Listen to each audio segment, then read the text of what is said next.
आरोप झालेले आहेत.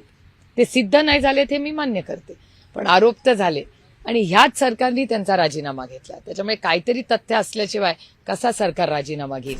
न्याय मागायला गेलो संतोष देशमुखांसाठी, त्याच अमितभाईंनी आज जी वेळ धनंजय मुंडेंना दिली ती का दिली असावी असं मनात खूप अस्वस्थ आणि दुःख आहे. संतोष भाऊंचा खून झाला तेव्हा कुठल्या नेत्याचे फोन आले हे मी म्हणत नाहीये, तुमच्या चॅनलवर आणि माननीय मुख्यमंत्र्यांनीच सगळ्यांना सांगितलेलं आहे. कोण इन अँड आउट मला माहिती नाही, पण मी एक गोष्ट तुम्हाला खूप प्रांजळपणे कबूल करते की काल जेव्हा ते भेटले या देशाच्या गृहमंत्र्यांना, मला थोडंसं वाईट वाटलं. याचं कारण असं की ज्यांच्यावर इतक्या टोकाचे आरोप झालेले आहेत ते सिद्ध नाही झालेत हे मी मान्य करते, पण आरोप तर झाले आणि ह्याच सरकारने त्यांचा राजीनामा घेतला. त्याच्यामुळे काहीतरी तथ्य असल्याशिवाय कसा सरकार राजीनामा घेईल.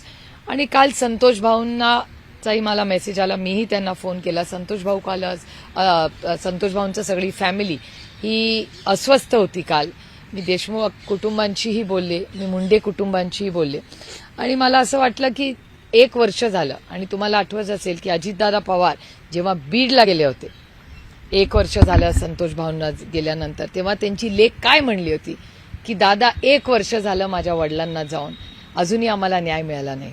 आणि अजितदादांनी तिला शब्द दिला होता, जे मी तुमच्या सगळ्यांच्या चॅनलवर पाहिलं होतं, की तू काळजी करू नकोस, तुझ्या वडिलांना आणि तुझ्या कुटुंबाला मी न्याय देईन. आणि ह्या पार्श्वभूमीवर मला खरं तर आश्चर्य वाटलं की अमितभाईंनीही त्यांना भेट कशी दिली, काय कारण झालं माहिती नाही. ते म्हणले विकासाचं कामं. मला आश्चर्य वाटते की या देशाच्या होम मिनिस्टरकडे काय विकासाच्या कामाचं असेल आणि त्यांचंच सरकार आहे ना. मग त्यांच्या सरकारची कामं जर महाराष्ट्रात एका सत्तेत असलेल्या आमदाराची होत नसतील आणि त्या सत्तेत असलेल्या आमदारांना दिल्लीला कामं करायला येत असेल तर हा एक मोठा प्रॉब्लेम आहे ना. म्हणजे 2 गोष्टी आहेत की ज्यांच्यावर आरोप झालेत, ज्यांच्यावर तुम्ही राजीनामा दिला, तो एक मुद्दा, हा एक मुद्दा. त्याच्यामुळे मला दुःख वाटलं. आता शेवटी एक लोकशाही आहे, प्रत्येकाला कुणालाही भेटायचा आहे, त्यांचा अधिकार आहे. पण ज्याच्यावर आरोप झालेले आहेत, संतोष भाऊची हत्याच्या मागच्या षडयंत्रात ज्यांचा राजीनामा तुमच्याच सरकारने गेला, अशा व्यक्तीला भेटणं हे किती योग्य अयोग्य आहे. आणि हे मी राजकीय म्हणत नाही, हे मन आहे, या मनातल्या गोष्टी आहेत. मी दुखावले गेले, मला वाईट वाटलं की अरे असं कसं झालं. ज्या अमित भाईंकडे आम्ही अधिकाराने न्याय मागायला गेलो संतोष देशमुखांसाठी, त्याच अमितभाईंनी आज जी वेळ धनंजय मुंडेंना दिली ती का दिली असावी असं मनात खूप अस्वस्थ आणि दुःख आहे. हा एक भाग झाला. आणि दुसरा भाग, धनंजय मुंडे असं म्हणाले की मी कामासाठी त्यांना भेटलो. तुम्ही सत्तेमधले आहात, सत्तेमधला आमदाराचं काम जर होत नसेल राज्यामध्ये तर हे चिंताजनक नाहीये. सत्तेमधल्या आमदाराला कामांसाठी जर दिल्लीला येऊन माननीय होम मिनिस्टरांना भेटत असेल, आणि होम मिनिस्टर आणि सहकार, तीच अमितभाईंकडे 2 विषय आहेत. होम मिनिस्ट्रीतलं ह्यांचं काय काम, होम मिनिस्टरकडे आरोप तर तुमच्यावरच झालेत, मग तुम्ही कसं काय होम मिनिस्टरला भेटता, हा पहिला मुद्दा. आणि दुसरा मुद्दा की सहकारमधला असेल तर सहकारमधलं कुठलं काम आहे, मग तुमच्याच पक्षाचा मंत्री आहे ना. महाराष्ट्रामधला सहकार मंत्री कुणाच्या पक्षाचा आहे? धनंजय मुंडेंच्या पक्षाचा आहे महाराष्ट्रामधला.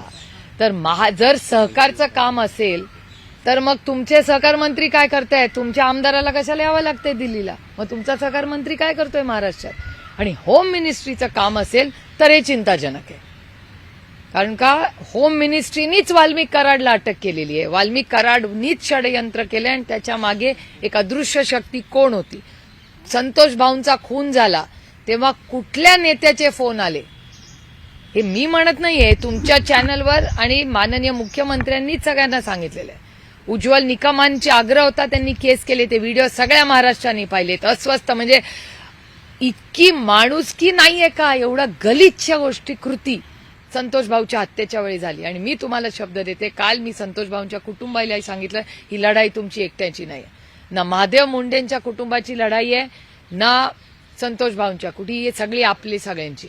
आणि हे कधीतरी राजकारण बाजूला ठेवून ही लढाई माणुसकीच्या नात्याने राजकारण बाजूला ठेवून आपण सगळ्यांनी केली पाहिजे. आणि मी सगळ्या मीडियाच्या लोकांचे मनपूर्वक जाहीर आभार मानते की या दोन्ही मुंडे केसमध्ये आणि देशमुख केसमध्ये तुम्ही सगळ्यांनी सातत्य ठेवलं आणि त्याच्यामुळेही खूप मोठा इम्पॅक्ट झालाय. आता हमारी बारी आहे. तुम्ही तुमचं कर्तव्य केलं, आता आमची बारी आहे. आम्ही आता ही लढाई महादेव मुंडेंना न्याय मिळालाच पाहिजे आणि संतोष भाऊंनाही न्याय मिळालाच पाहिजे. त्याच्यासाठी कितीही किंमत मोजावी लागली तरी आम्ही या दोन्ही कुटुंबांना न्याय मिळाल्याशिवाय स्वस्थ बसणार नाही. महाराष्ट्रातील सर्व बातम्यांचे विश्वासार्ह व्यासपीठ. सकाळच्या सर्व सोशल मीडिया प्लॅटफॉर्मला लाईक, फॉलो आणि सबस्क्राईब करा. तसंच सर्व नोटिफिकेशनसाठी बेल आयकॉन प्रेस करायला विसरू नका.